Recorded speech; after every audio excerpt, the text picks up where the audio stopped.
Hello everybody, hope everybody's doing great today. Appreciate those of you watching this video. Fix my glasses. Also appreciate those of you subscribe. Thank you very much. Hope you've been enjoying my reviews. Please leave us the comments below. Interested in hearing, I guess I wouldn't be hearing, but reading your thoughts and what you think about this movie, whether it be good or bad. Let me know below. Maybe we can have a little conversation down there. So let's get into today's movie, Hard Target. Stars Jean-Claude Van Damme, directed by John Woo. I believe this was John Woo's first big blockbuster type of movie, with a big budget. And it makes me wonder if Zack Snyder is a huge fan of John Woo, or at least a huge fan of Hard Target.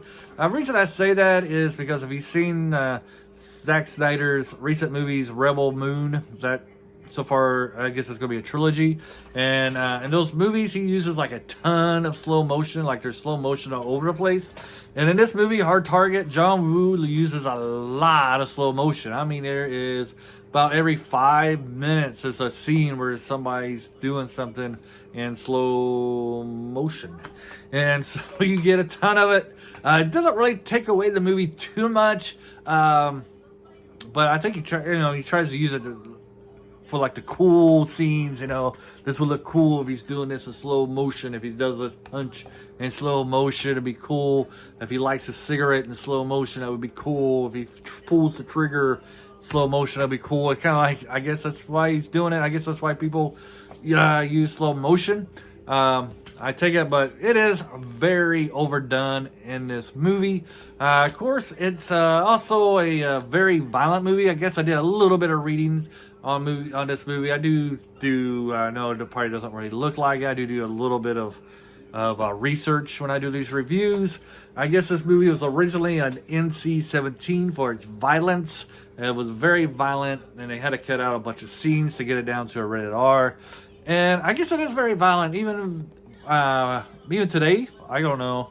I don't really watch too many violent movies today, but I guess today you could consider it violent. I have seen some. And back then, it was pretty violent. A lot of stuff. They did cut out a lot of stuff, like they cut somebody's ear off. Don't show it. It's off screen. They could have put it in there. Maybe it was on NC-17 version. I don't know. But, there is some gruesome parts in this movie.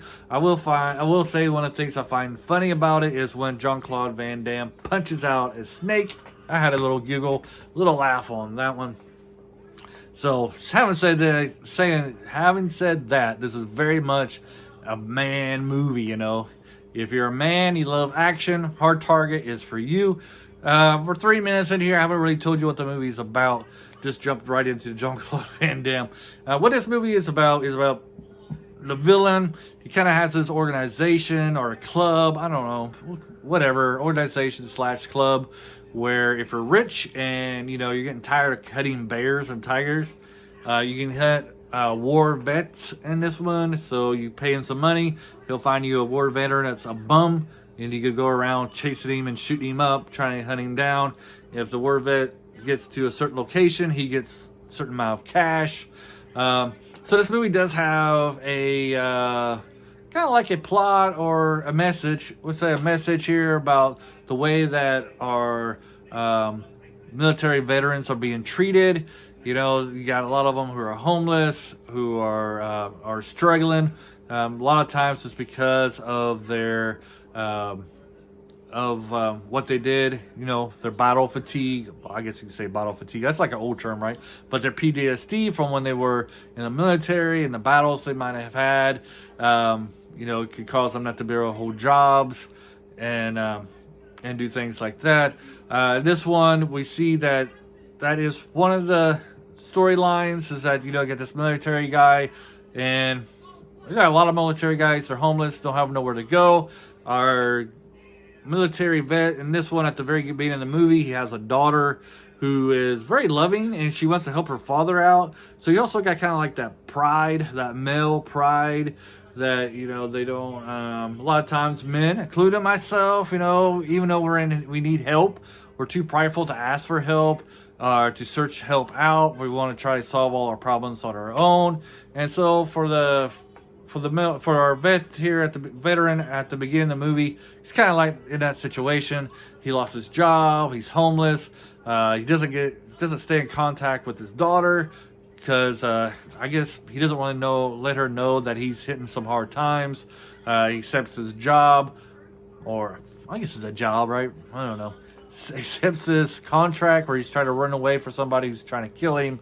He ends up getting killed, and then so the movie's basically about his daughter trying to figure out what happened to her father. She runs into Van Damme, who tries to help her out to find out what happened to her father, to help her.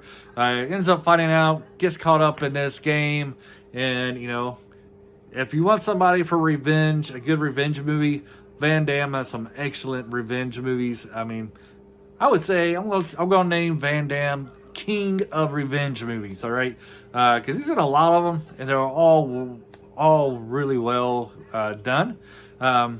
Like Van Damme's best movies is him getting revenge. This movie does have some great action sequences, of course. I don't know. Van Damme probably has some of the best fighting hand-to-hand stuff that came out of Hollywood during the 80s and 90s.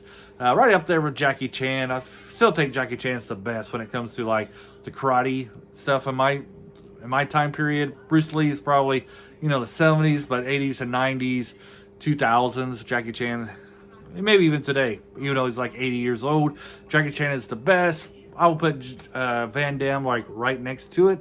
Van Damme doesn't really, he does got a lot of gunplay in this movie, but Van Damme movies aren't really known for his machine guns and handguns and stuff like that. He's more known for the hand-to-hand combat, and you get some great hand-to-hand combat and hard to kill. You see why, watching this movie, why John Woo did become like a really big director and very famous.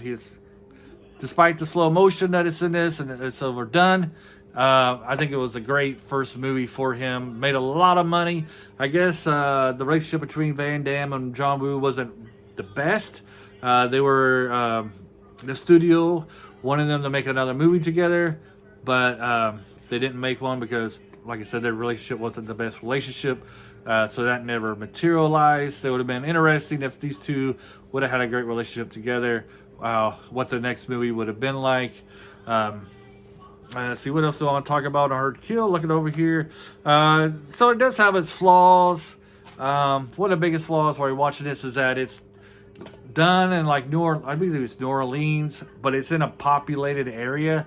So you're on a busy street, not a busy street, but you're on a street and there's houses and shops, and they're like using machine guns and shooting and making a lot of violent racket, and nobody's calling the cops.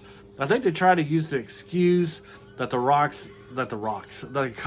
cops are on strike at this time period, so that's why they're kind of slow to react.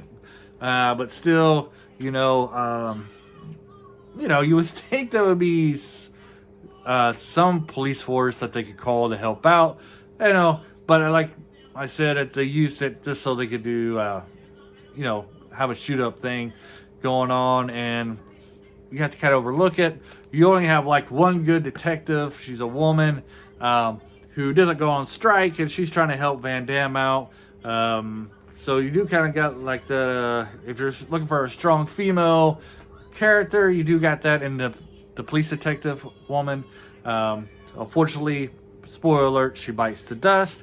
The female lead in this one, who is the military guy's daughter, she kind of said she didn't like playing movies where she's kind of vulnerable, like the damsel in distress. There are scenes where she's like the damsel in distress. However, I think she's still a strong character. She goes into danger herself in the end. She doesn't run away. She tries to help Van Damme out. She does need to be saved a few times, but she's not a coward. So, to me, that's a strong character. Like, if you're not running away from the violence, from the action, and even though you might be, in her case, she doesn't have any training in weaponry, how to shoot a gun or anything like that, but she's willing to stick her head out in danger and to try to help the hero out. To me, that's a strong character. The villain, you have to have a good villain to have a good hero. The villain is very good, very wicked. He holds his own. He doesn't necessarily hide behind his hitchman. He's out there doing some of the dirty work, especially in that last act. I don't know. Overall, I like it. I'll recommend this one. If you're a Van Damme movie, I highly recommend it. If you're just a good old guy who likes some action, if you're a person who likes some good action movies, this is the movie for you. If you haven't seen it, you can watch it on Amazon Prime at the moment. It's the time that I made this video. This is one of my favorite Van Damme movies. Not my favorite, but one of the ones I do like. So check it out. Have a great day. Until next video. Bye.